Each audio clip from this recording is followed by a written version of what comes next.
Well, hello everyone, and welcome to a late night live stream for just me, not for Terry. This is a reasonable hour for Terry Horstman, but this is the Missing Lynx post game podcast live stream thing that I, your host Andrew Dukowitz, hosts, and it is 12:35 a.m. and it is about 2.5 hours past my bedtime. So, Terry, though, joining us live from San Jose. How the heck are you, man? I'm great. Still kind of hard to believe the fourth quarter we just saw. I think I know I gave you shit much earlier this season, I think, with the very first music that was on the Missing Lynx podcast that was just very loud and jarring. It was like from the Oppenheimer soundtrack or something that just blew up the second we clicked into it. I think the intro music was way too chill for to be commensurate with the game we just watched. I see Todd in the comments already throwing strays at Andrew a little bit. I don't know. The strays are fully warranted, and I want to get your take on it too, because I don't think any of us thought the Lynx were going to win this game. There was moments in the third where they got it to 9 or something. I feel like my hotel room's super echoey, so if it is, I apologize. And then they weren't great in like the final 2 minutes of quarters for the most part in the first, second, third tonight. And there was a moment where I saw them get it to, a couple buckets in a row. I was like, all right, this is a third quarter. This is where you guys do it. And then they didn't even win that quarter. Yeah. So fourth quarter was just, man. Yeah, I didn't put this public, so I'm not getting shit from people, but I texted you and Mitchell on our Hitting the Hardwood group chat. We're working Friday, boys. So BFNC was a game changer, Marie, for sure. She honestly was. I think that's kind of my main takeaway is if you don't have BC throwing daggers in the fourth or the third quarter just to keep you afloat, you're out of it. I mean, she hit a huge one in the fourth as well. Mm-hmm. I mean, it was just so interesting because their offense looked, and I think if we asked Cheryl, she would agree, terrible the first three quarters. I mean, nothing was going right. She hesitated when I asked because I just noticed the Valks only got 2 threes up in the fourth quarter, which is not their game plan. And they were shooting 1,000% from three before that. And I was just like, 23s, that which is even kind of low through 3 quarters for them, but only 2 in the fourth. And I was like, what was the biggest change there? And she kind of paused for a second, as she does. She probably said "oofta" in her mind, Dustin. That's very, very poignant. And just said players listening and kind of smiled. And yeah, because the players were saying this all week too. It's just like they've played each other a lot. You know how they're going to play. Like it's not like, oh, it's time for the super secret play, like you're in Little Giants or something like that. Yeah, they know, and I do think when you come down from this high a little bit, there's some area of concern, not huge, because that atmosphere was incredible. Getting a win in there in any scoreline is good, but there's definitely some stuff to correct. And the way they went down to what ended up being the biggest deficit they overcame this year, is a little concerning. I'll say little concerning. Emphasis on little, soft emphasis on concerning. I was pretty concerned with I wasn't really concerned with their defense. I felt like, Golden State's going to shoot a ton of threes and they're going to try and scheme up threes. And they were hitting some tough ones. I mean, I wasn't as worried about their defense, but their offense just looked, that was probably the worst it's looked. I mean, even in their like 6-5 kind of last 11 games, the offense never looked that stuck before. Mm-hmm. And then it just, maybe it's as simple as like Cheryl said, like we just started playing in the fourth quarter. I mean, she mentioned it a couple times that just like, you can't, I think she mentioned complacency in one answer. She mentioned, we decided in the fourth quarter to just have them stop shooting threes. She mentioned that in the fourth quarter, they just decided that they were going to try and get some different looks than usual. And maybe that's just as simple as it was the Lynx did that thing again, where they just kind of mess around for 3 quarters and, Usually it's the third quarter that they just come out and take the game and it's over. But it was a quarter delayed tonight. And yeah, I mean, of what were they down? 14 going into the fourth, 15 going into the fourth to 14 make, because it was 13 at halftime. And yeah, 14 going into the fourth to make that type of comeback in the way they did, where it was just K-Mac, BC, Court hits a huge shot. It honestly gives me a little bit more hope that they're going to be able to kind of pull this off in the long run. Right. I think that fourth quarter, which was that fourth quarter, 63 to what the fuck was it? 63 to 49. Yeah, that's correct. I'm looking at the final box right now, and the math is mathing, but slowly. 63 to 49, they go 11-0, right?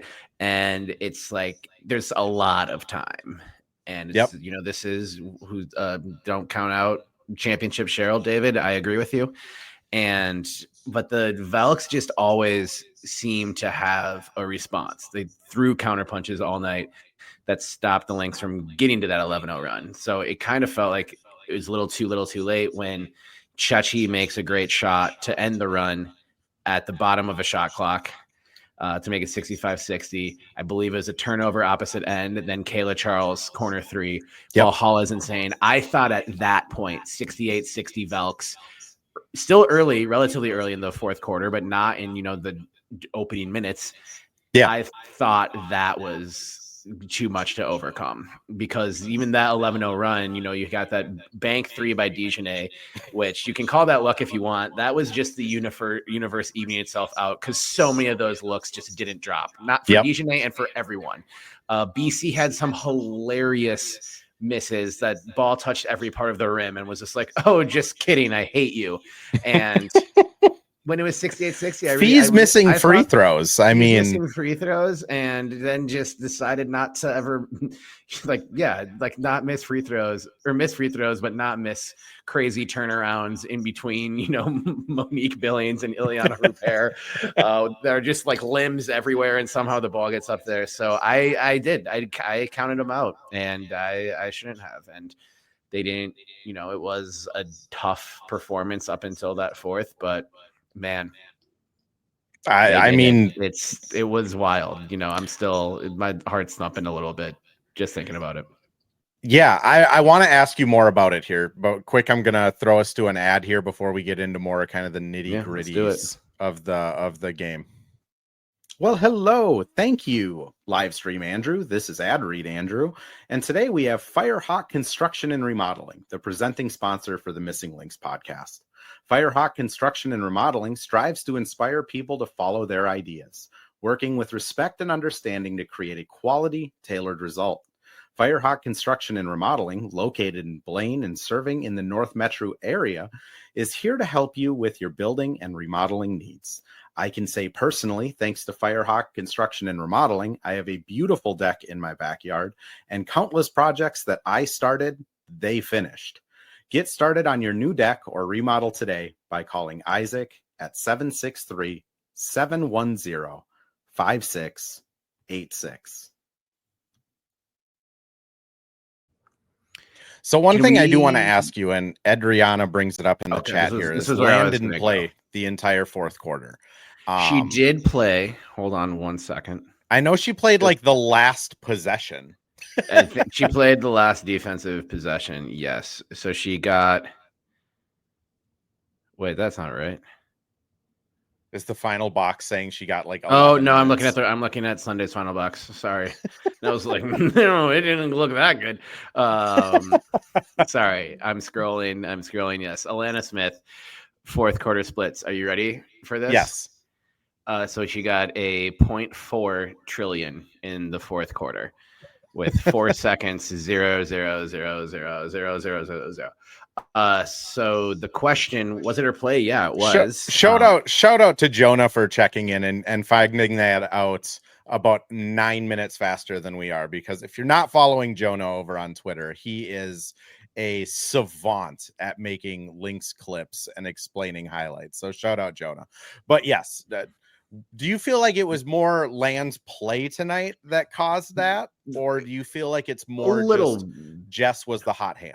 A little bit. Well, I don't know that Jess was a hot hand, but she was doing, Jessica Shepard things out there, Yes. like not fouling. She had one turnover the entire night and rebounding.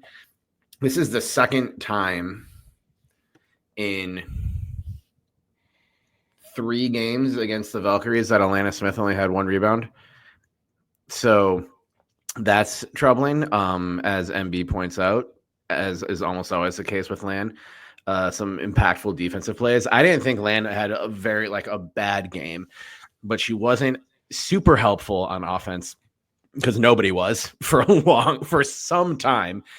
But I thought, she looked good out there on offense. I wrote this in the group chat. I'm not sure how close they were. They were still down. But I was like, I think you'd sub in Lan for Jess at this point, just because you do need a little bit more firepower, and the paint defense for the Valks wasn't really giving Jess anything.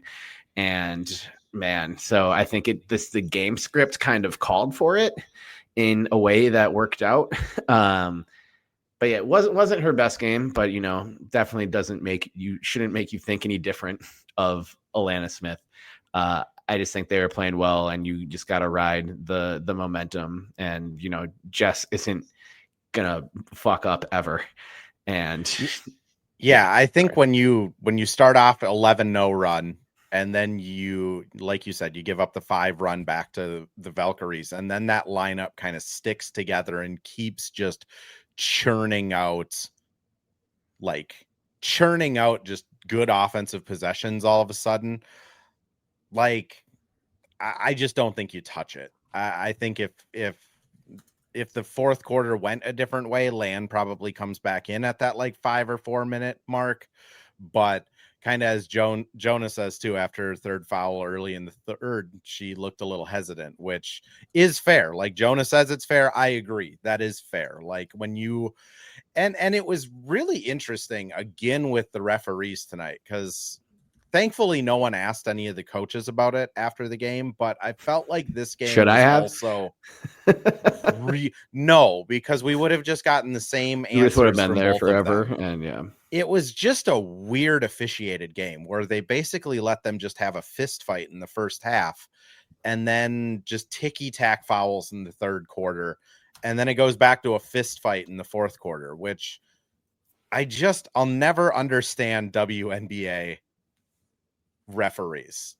How did you feel like it was? I feel like it was still equally bad for both teams, but it was a weird officiated kind of bad game. It was hard for me to tell, and I think I shared my viewpoint a lot. Where I was sitting, my literal viewpoint was obstructed in a lot of ways. Temporarily at the beginning and end of game for a confetti machine that I didn't know was a confetti machine at first. It was just a giant, I thought I was going to launch rockets when I saw it. And then I noticed there was 4 of them, 1 in each corner. And it was kind of elevated because the court was elevated from the floor because it's a hockey arena. And they eventually just moved, they got rid of them and they brought them out early in the fourth quarter. This has nothing to do with your question at all, but I'll get there, I promise. I put this on the Blue Skis. That's Blue Sky.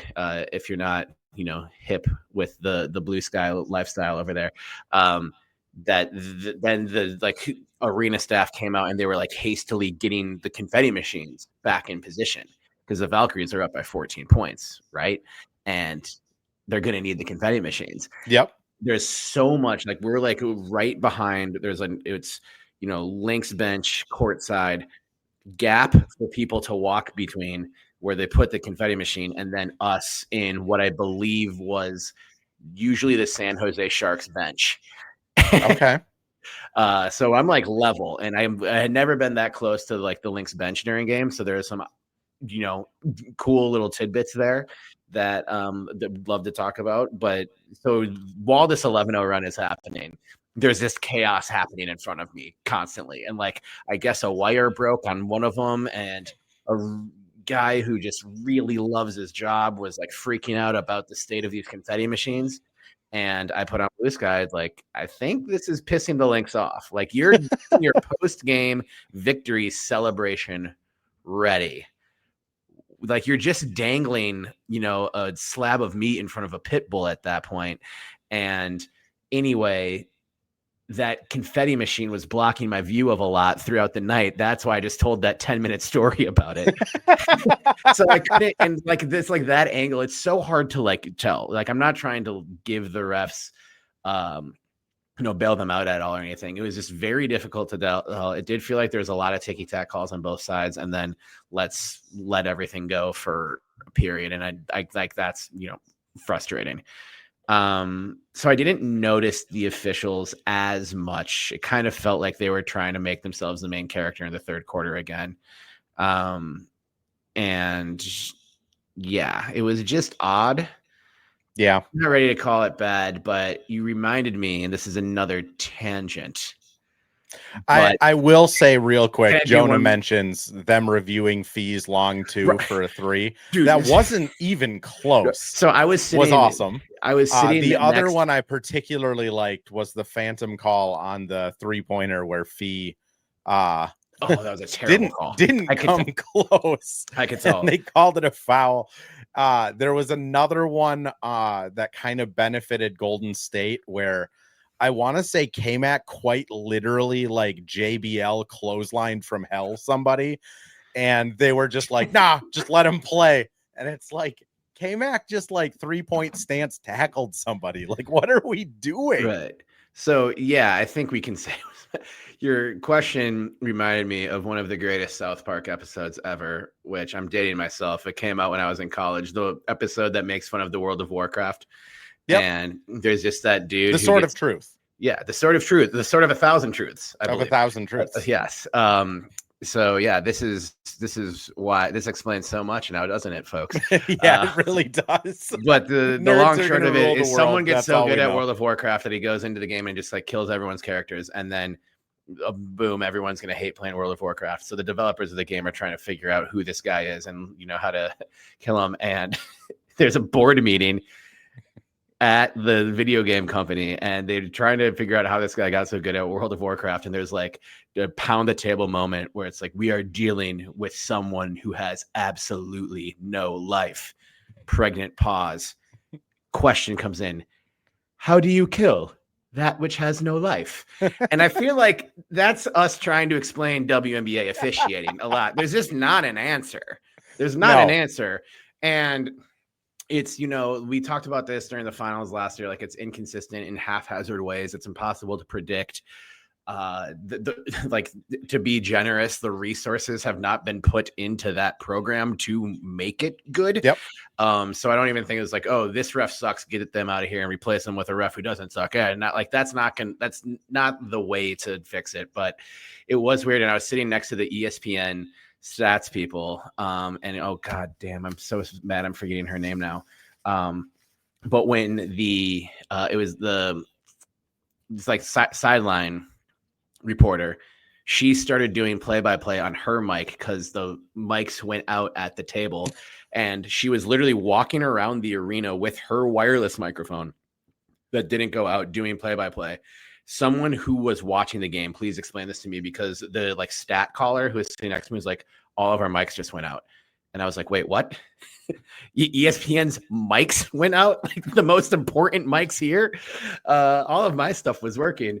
But yeah, so it was just... It went dead silent other than like Golden State, the fans. Right. Which honestly, I would watch a game like that. But yeah, so... Yeah, I hope this is the last time a WNBA playoff game gets moved again.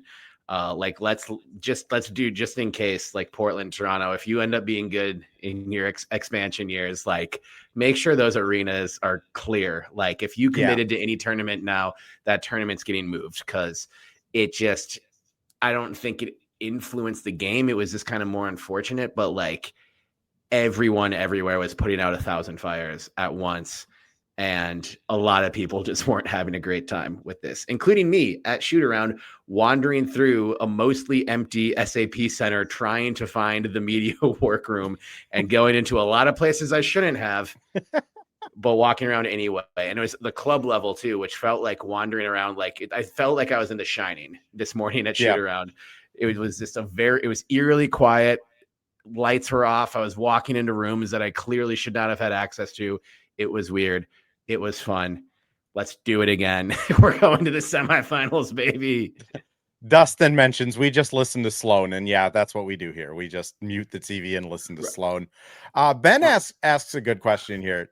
On the TV, there was a weird shot clock thing where it started counting down. It got down to like 25.5 seconds, and then it reset to 28 seconds, and the Lynx inbounded the ball. Did anything weird happen on the arena, or was that like a correction, or did you notice anything?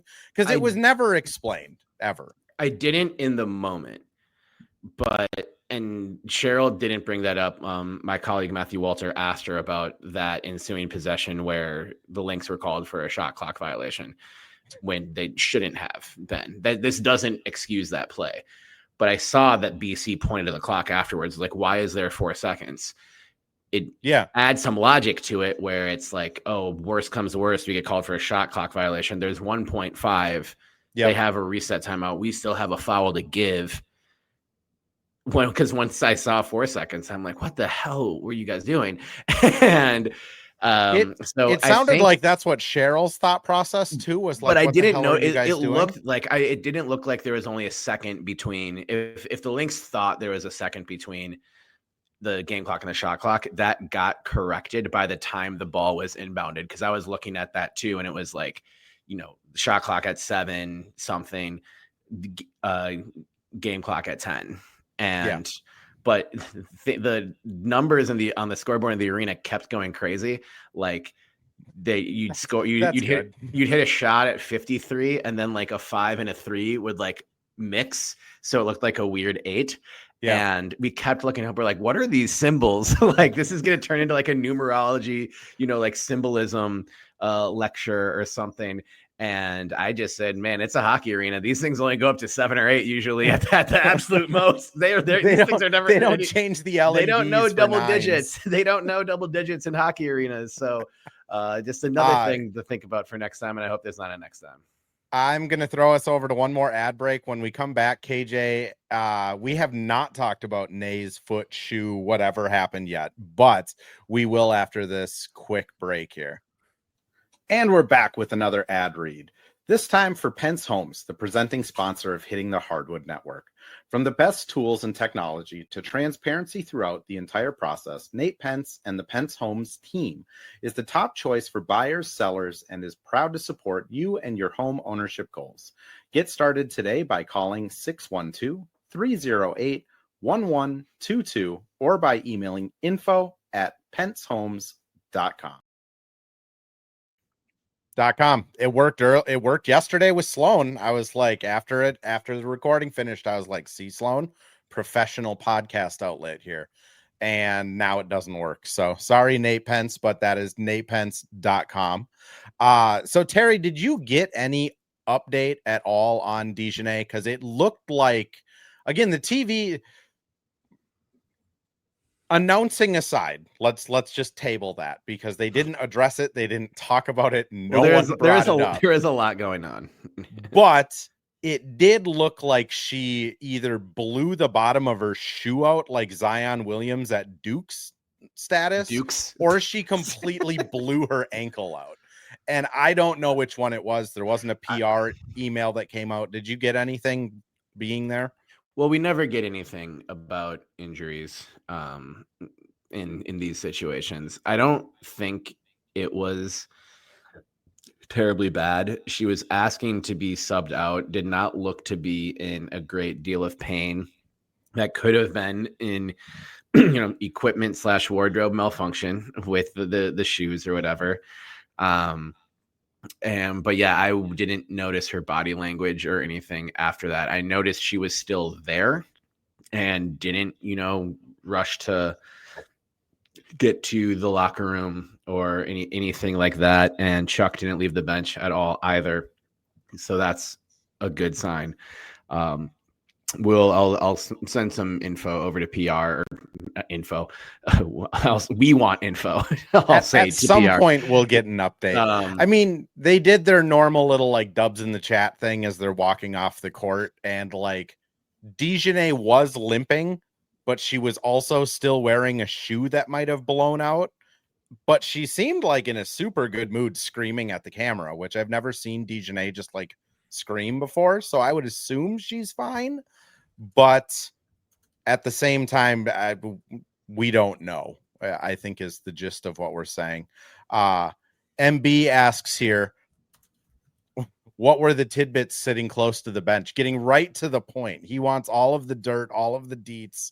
Does Cheryl swear as much as we all assume she does? Or what did you find out? I mean, I think she does. That is the answer. It's more just like kind of, like an energy thing. Because also, again, shout out to the Valks fans, because that was an unbelievable place to watch a basketball game, not even in your home arena. And I don't even know if doing it at Chase Center would have been better, because it was just so incredible. So that being said, I couldn't hear really anything. I was closer to lip read, and I was, like watching, like player reactions when you're like that much closer from the bench is pretty interesting too. And Cheryl talks about this a lot, about just like how it's important to have every one of those people like engaged. And she talked about this during the playoffs last year, where she talked at length about how great Diamond, Alyssa Pelia, and Olivia Apupa were in that spot. Obviously they want to play, but that like, Apupa is, yelling stuff about, challenges and like noticing things. And when you're that close, you can like see just how they do go 12 deep in that. So like just kind of being able to see that seeing facial reactions more clearly is pretty fun.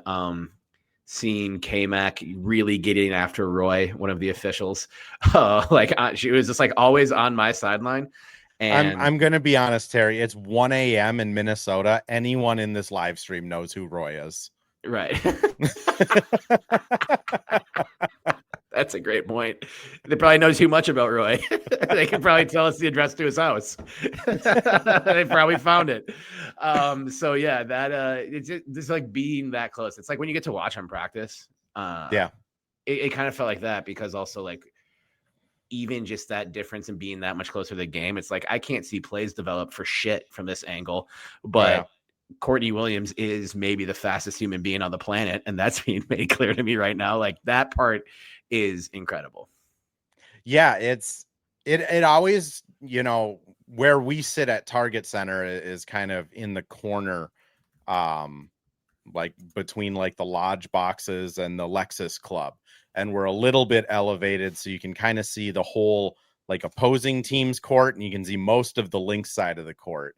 And like the media overflow is like dead center court looking down from like the top of the lower bowl, and you can kind of see all the plays develop. The couple times I've like sat courtside at games, I don't know how like Cheryl can process stuff the way she does, or like players on the bench can, because like it's really hard to like see anything, because everyone's, maybe it's a me problem because I'm 5'7" and I can't see over anyone anyways, but like you just can't see the corners. That's why you're like in the top row. Plays pop up, but that stanchion is huge and blocks a lot of what we could see in Target Center. So it was nice to be like on the other side of it, even though it kind of it wasn't the best angle for seeing anything happen. Really, they eventually got things out of the way, and they got people to stop walking by us constantly. But we were packed in there like sardines as well. It was a little bit of a weird experience, but it was still very cool to be there, and also very cool to be that close in the fourth quarter. I'm not sure how close I wanted to be to the bench once the fourth quarter started.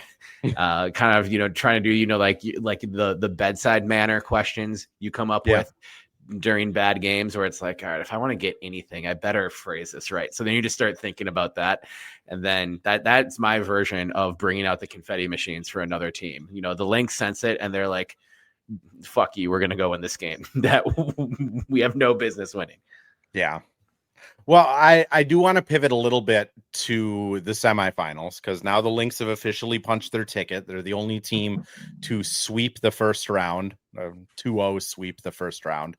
And now we just got to kind of sit here and wait until Friday between Phoenix and the Liberty in Phoenix. I hope they're not going to start it at 9 p.m. because I can't, my poor little body and heart can't handle this. But any feelings, any vibes on that? I feel like Phoenix really kind of came out tonight and just kind of maybe ended the Liberty's hopes of advancing, because Stewie not being fully healthy and just where this team is at, it doesn't look great for the Liberty. Well, I've got some good news for you. That game is going to be at 8 p.m. Central Time.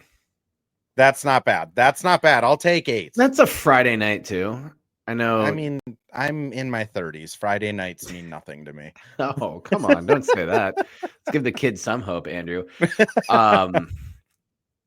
So I wasn't able to watch this game.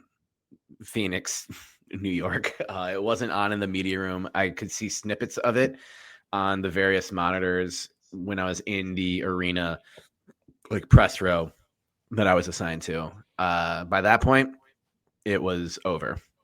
So I don't have a look on it. I think, I don't know, if you're Lynx fans, you probably want to play the Liberty. You probably want to play them really bad. And I mean, I don't have a read on how good Stewie looked or how healthy she looked. It just, everything about it looked pretty bad given the performance of the New York Liberty, and maybe they're just out of gas and couldn't get this thing cooking the way they planned. So I think if you're the Lynx, it's like you got to have the I don't care who we play. Yeah, we've been number one all year. This is our revenge tour. It doesn't matter who we play. I don't know if storyline wise the league wants Minnesota, New York to play. Yeah. I think that's true. They want the rematch. I mean, I'll just say on Stewie, I mean, she had a electric knee brace on that was sending like muscle stimulators down to help with the pain. Right. Because she has like a partially, they labeled it as a strained MCL. Strain is just a minor tear. She tore her MCL. Like she is playing through a torn knee right now. That's not good. It will not get better by her playing. She'll need knee surgery.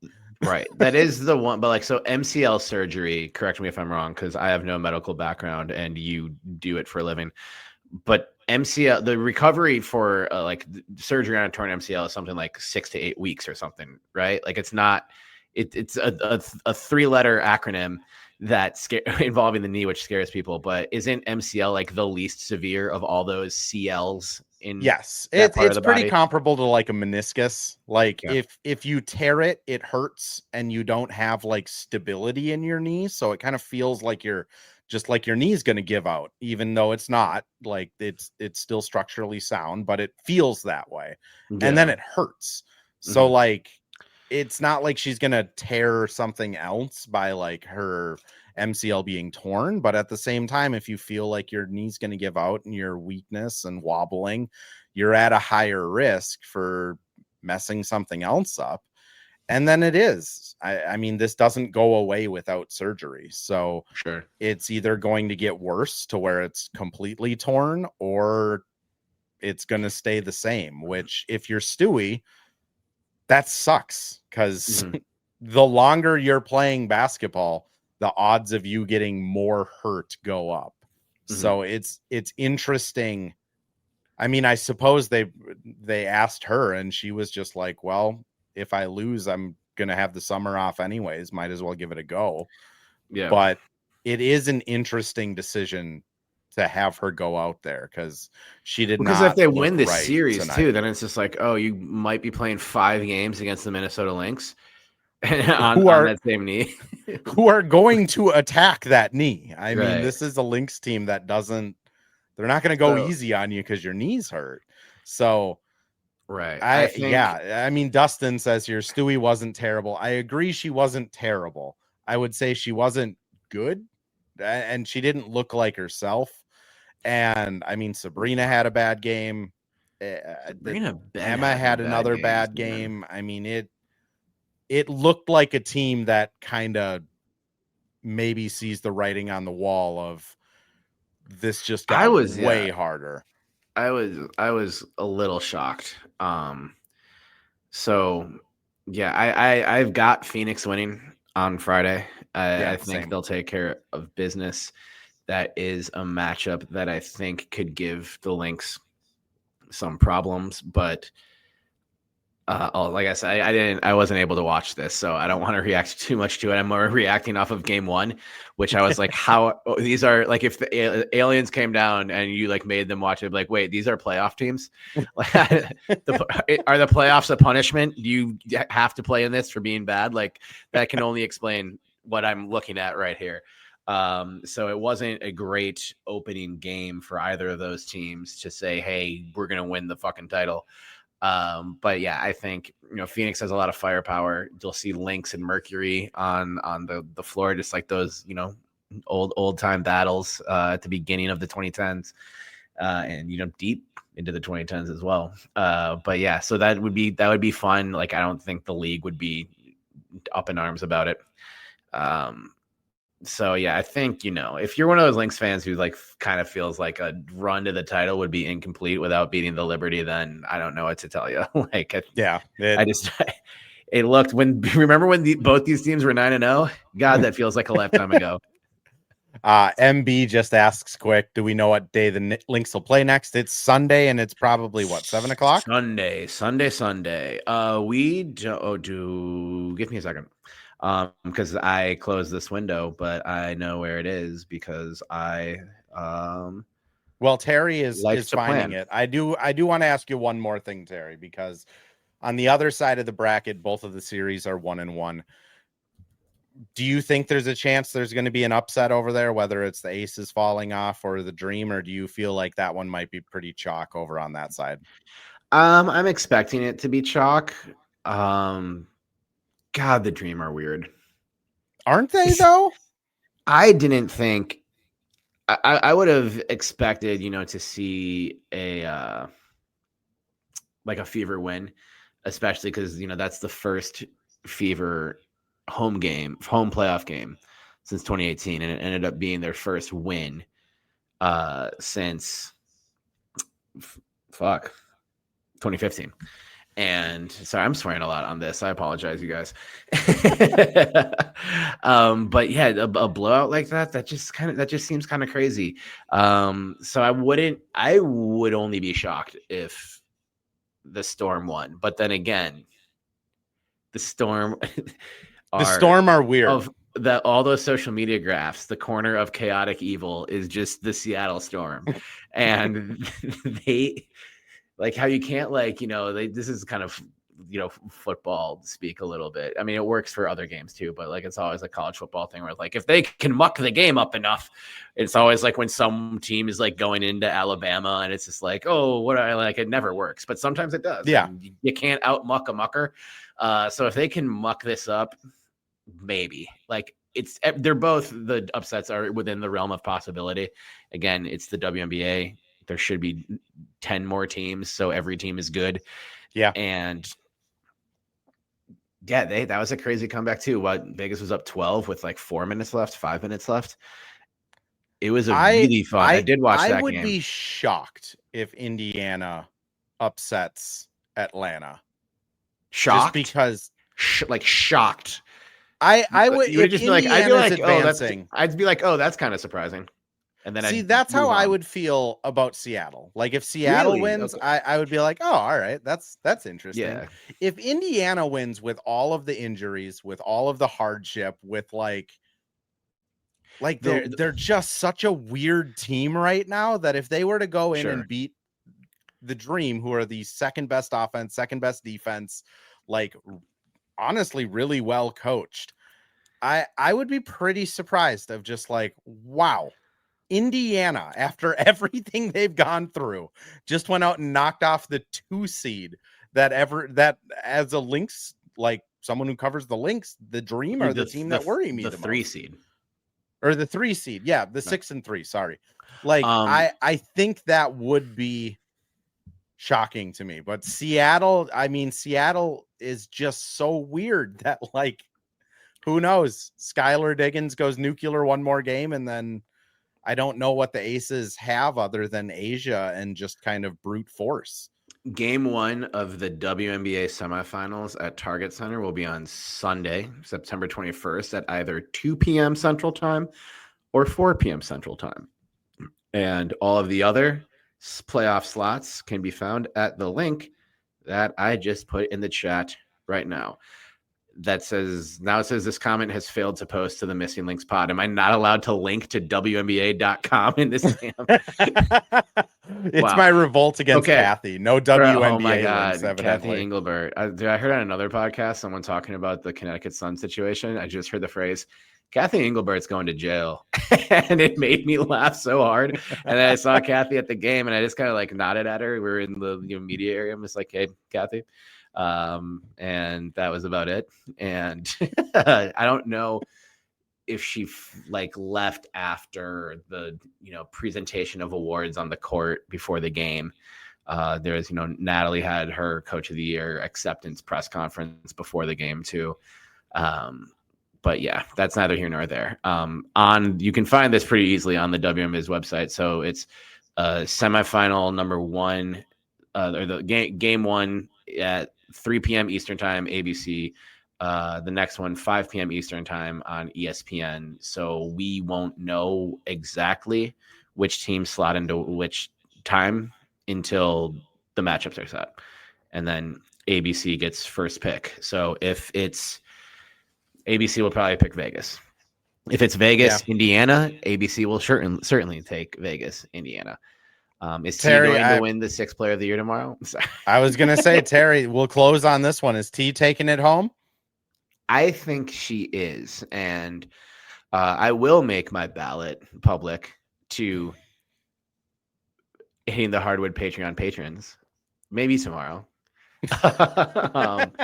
This was the first of the award today. I'll say publicly, I voted for Cheryl. And I wasn't the only ballot that voted for Cheryl. So I was one of two. 2 people voted for Becky Hammond.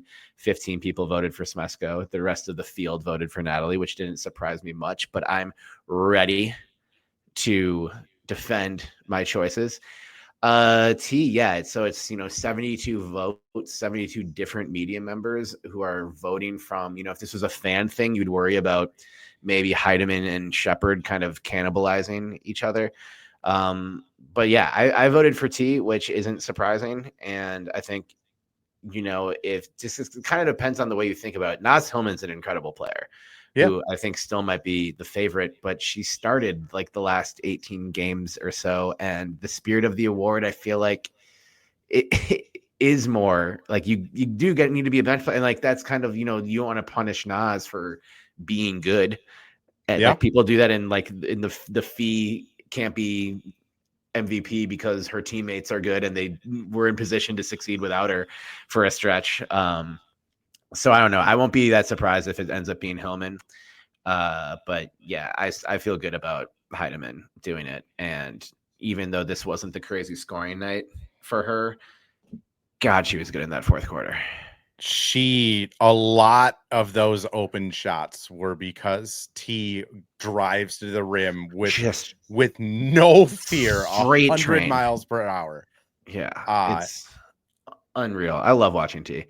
I love watching everyone on this team. But this is just a fun team. I do feel like we're pretty lucky that we get to watch, because you look at some of the other teams in the league with all of the nightmare PR stuff that's going on right now.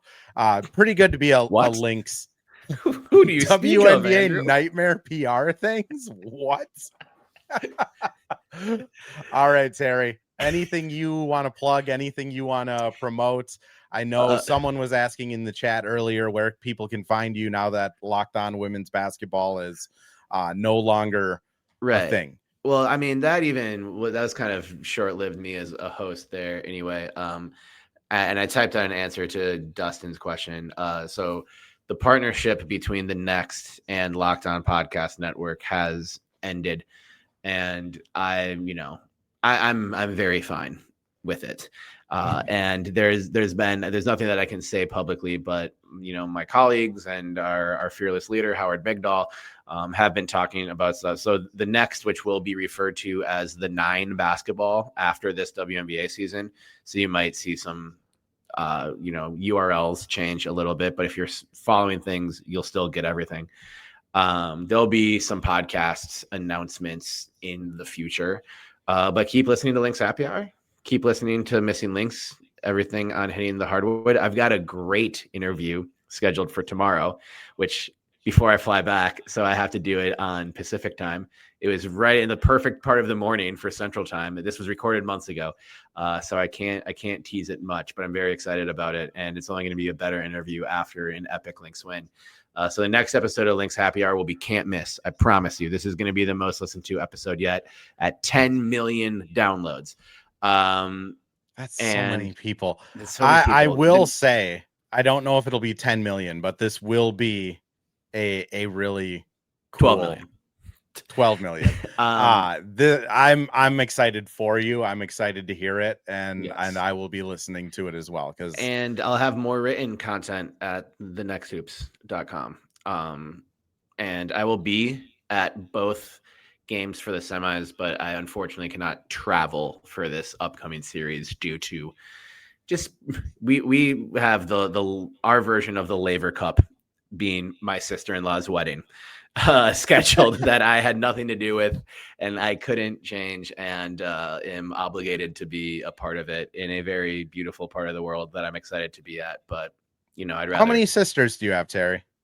This is my sister-in-law. Oh, sister-in-law. I have one sister and one sister.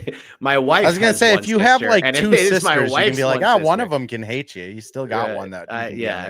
No. Sister-in-law is tough. That goes down the chain to making life very unhappy. But I think Lucas Seehofer will be at least writing a little bit in my stead. But yeah, thenexthoops.com, at Terry Horstman on pretty much everything, at Terrence Horstman on Instagram. And yeah, that's it for now. Shout out the Under Review, the lit mag that I co-edit, underreviewlit.com. If you guys like, literary writing about sports, it's good. So we've got some stuff coming up for that too. And probably some poems about the Lynx in the next issue, if I know my contributors. So poems about the Lynx actually sounds pretty dope. You should blast that out more. It's a poetic blast it out with you. The Under Review, guys, check it out right now. We'll see if I can link to this in the comments.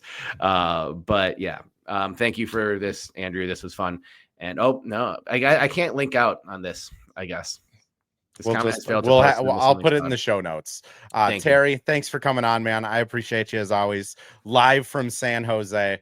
It is 1:23 in the morning, and 280 people have come through this live stream. The night's still young out here. Still commenting on YouTube, even as we are running out of steam, and I'm about to smash my head off the desk in fatigue. So thank you to everyone who listens. You're the reason why we're doing this at Hitting the Hardwood. And until Sunday, we'll catch you then. Can't wait.